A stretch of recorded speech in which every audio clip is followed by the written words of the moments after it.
Hi, and welcome to another episode of Ends Division. I'm Glenn Reynolds, back after a summer vacation. I'm tanned, rested, and ready.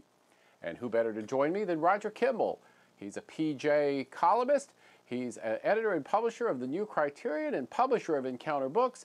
And he's got a new book of his own out from St. Augustine Press, The Fortunes of Permanence, Culture and Anarchy in an Age of Amnesia. What does it mean to live in an age of amnesia, Roger? Well, it means, among other things, that people know very little about their history, about who they are, where they've come from. And what I've tried to do in this book really is marry two strands of conservative thought, a Burkean strand and a Tocquevillian strand. They're often seen to be at odds with each other. The Burkean strand is one that emphasizes the importance of institutions, habits, traditions, the fragility of culture, the importance of memory. Whereas the Tocquevillian strand is really about what we might call the dialectic of democracy, that curious aspect of democracy where you have both a demand for equality and a demand for freedom.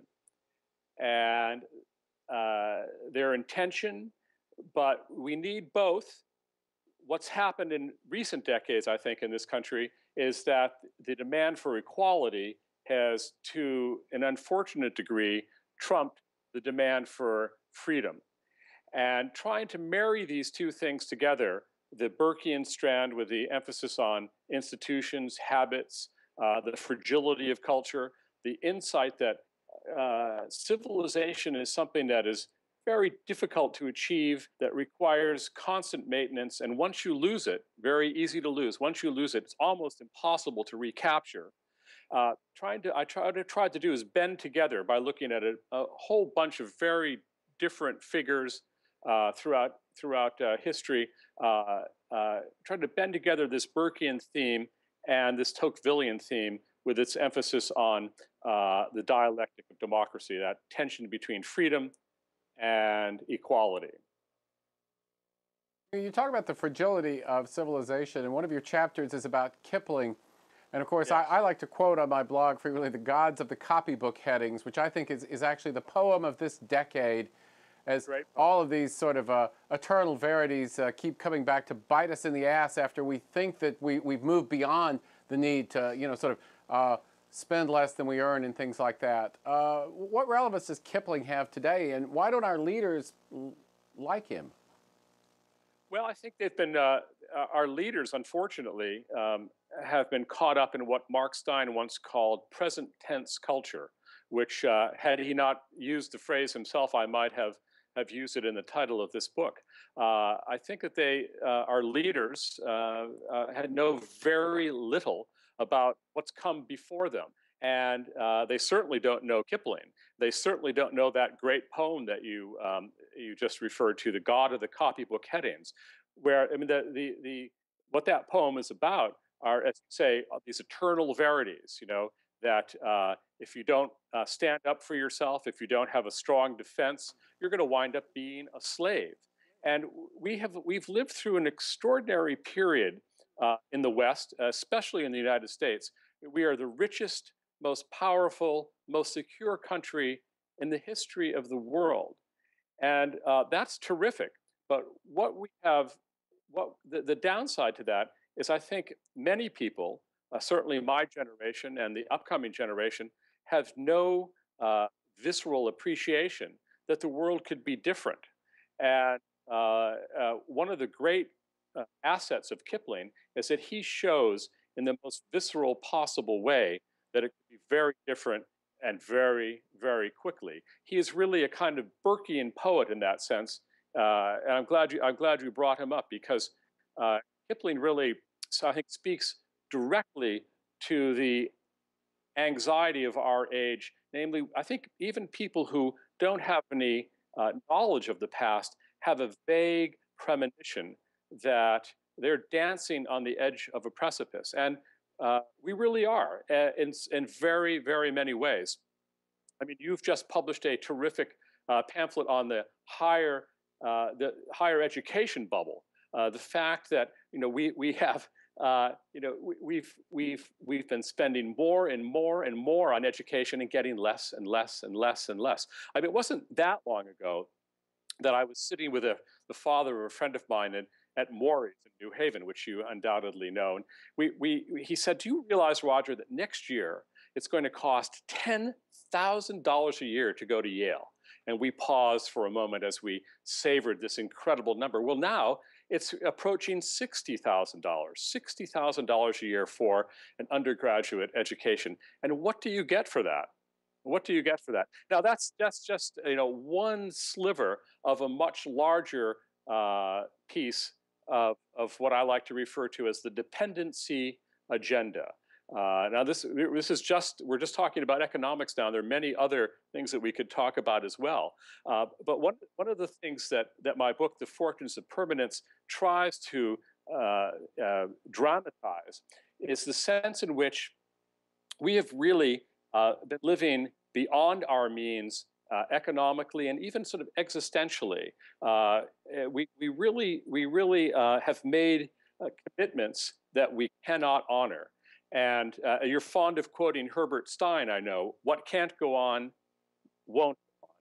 And in so many ways, our culture in the United States, whether we're talking about education, whether we're talking about the economy, whether we're talking about foreign policy, we have our bank account is overdrawn in all of these areas, and sooner or later the bill is going to come due.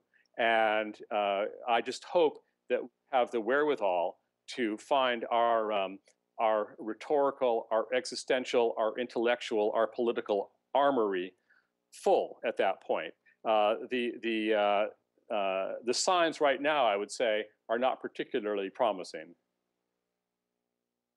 Well, it seems that we have really developed a ruling class that at some fundamental level doesn't actually believe in the country that it rules. And I think the same thing happened to Britain actually even earlier. Yes. How did that happen and what do we do about it?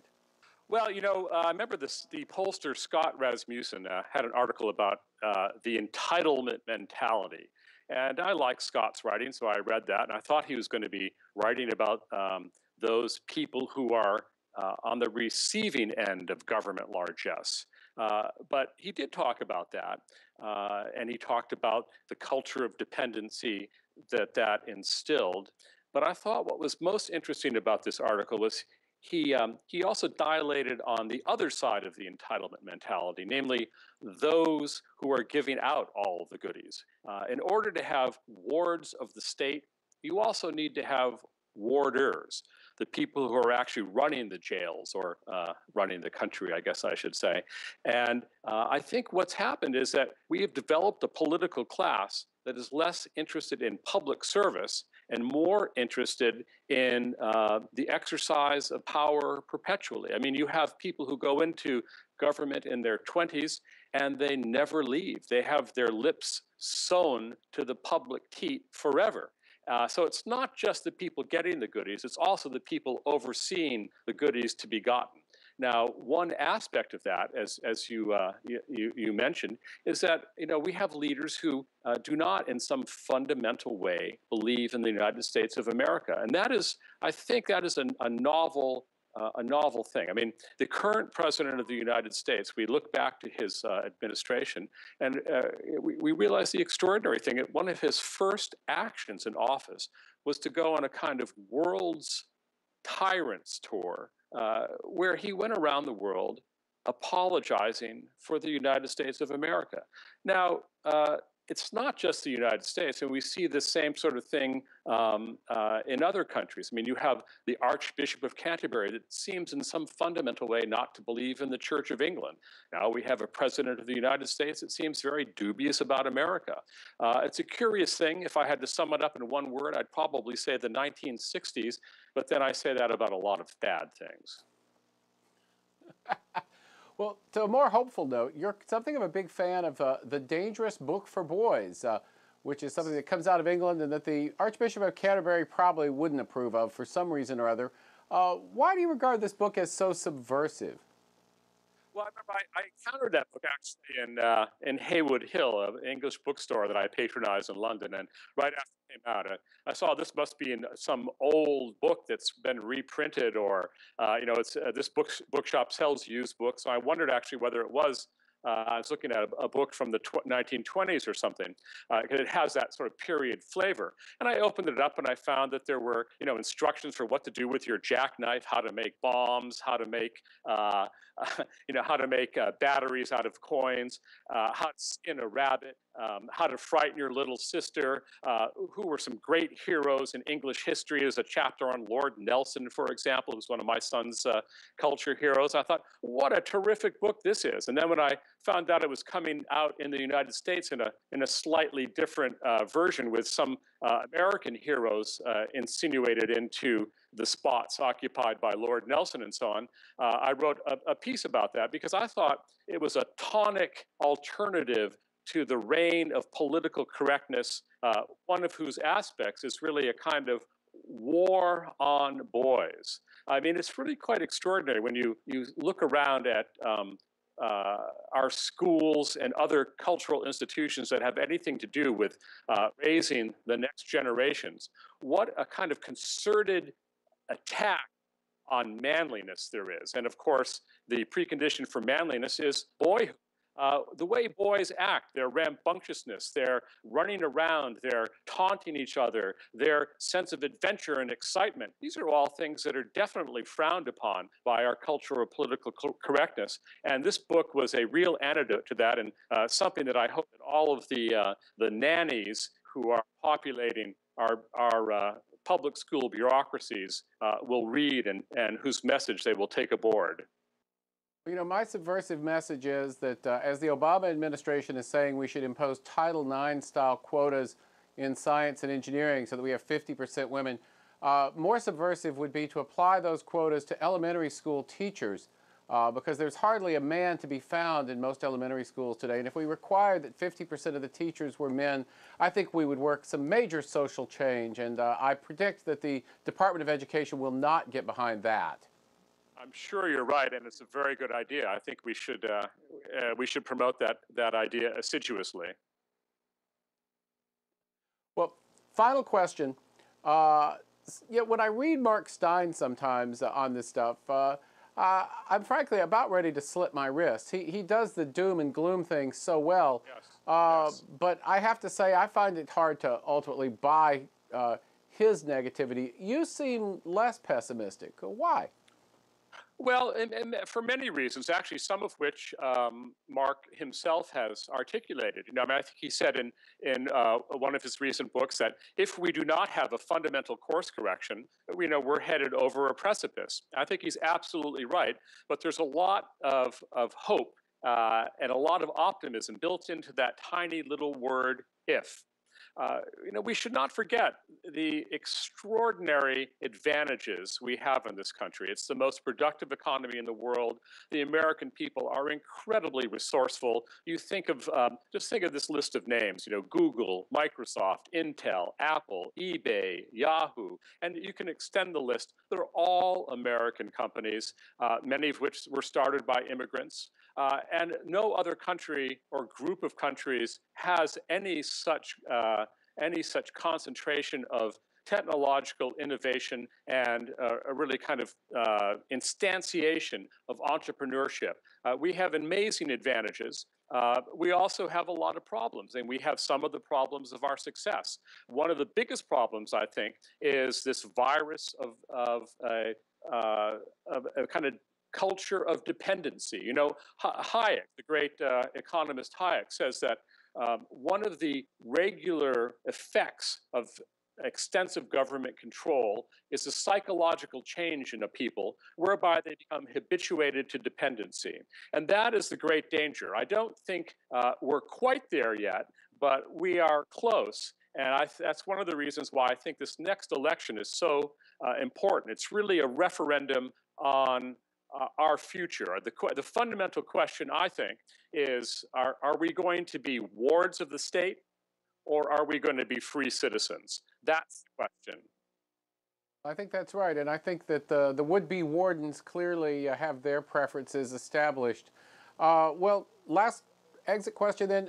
Any advice for interested viewers besides, of course, picking up a copy of The Fortunes of Permanence, which every mantle, every bookshelf in America should have? What's the next thing people should do? Well, I think it's to shuffle off the apathy which has taken hold in this country in many elite circles and get involved. I think it's very, very important that people try to acquaint themselves with what the issues are. And remember, I end my book with a quotation from an English wit who said that an Englishman's mind works best when it's almost too late. That may be true for Americans as well. Well, thanks so much for taking the time to join us. Thank you, Glenn. Good to talk to you. That's Roger Kimball. He's the editor and publisher of The New Criterion, publisher of Encounter Books, and author of his new book, The Fortunes of Permanence. And he's also going to be covering the Republican National Convention for both PJ Media and PJ TV in Tampa. So stay tuned for that. Meanwhile, thanks for tuning in here today. We'll be back next week. In the meantime, have fun on the internet. Thanks.